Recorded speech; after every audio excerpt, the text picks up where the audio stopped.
spent 30 years not living life.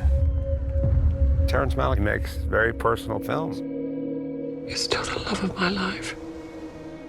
Should I tell you that? But with this, there was no script at all. He was creating possibilities for stories about this character. I can't remember a man I wanted to be. You live in a little fantasy world, don't you? It was interesting because it's improvisational for the actors and for the camera. It's a very different experience, and it requires you to let go so much. For example, they're calling me now, and I don't know what I'm going to do. It's just a very special experience, which is why there's no way you can turn it down.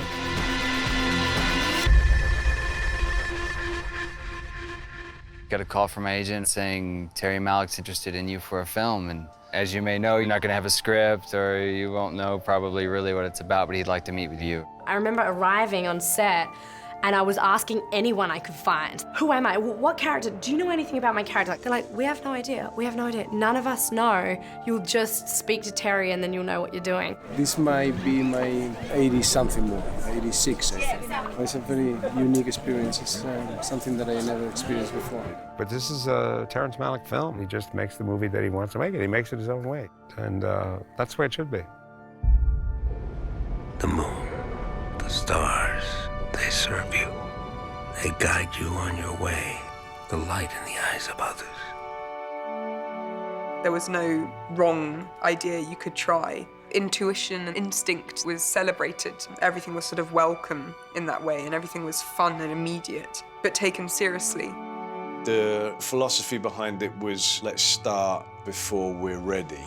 Some days I would arrive and literally I'd walk onto the set and they were already filming, and so I would just sort of walk into the scene and figure it out. But Terry writes pages and pages of ideas mixed with dialogue, mixed with sort of stream of consciousness, and you're supposed to say what feels right to you. Love's so rare that when you find it, you can't doubt it.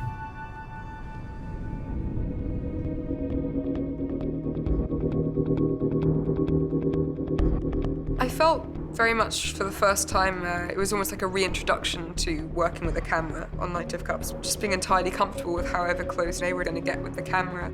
He wants the camera to feel emotional, so you feel like the camera is a person in the scene, another character, which it is. What I loved about it is that it was almost like a play. You were always performing, and the camera would just find you at times. But, you know, it made it very natural because you just get on with it, you know, and just ignore whether the camera's watching you or not.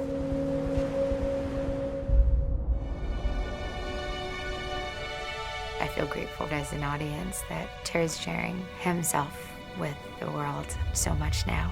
He has a unique capacity to marry image and sound and create poetry. Terry kind of puts essences together, and he's trying to capture that and find the truth. You're watching this film, you really have to stop the training in your brain from all the movies you've ever watched before. Just shut it down and experience this beautiful world he creates.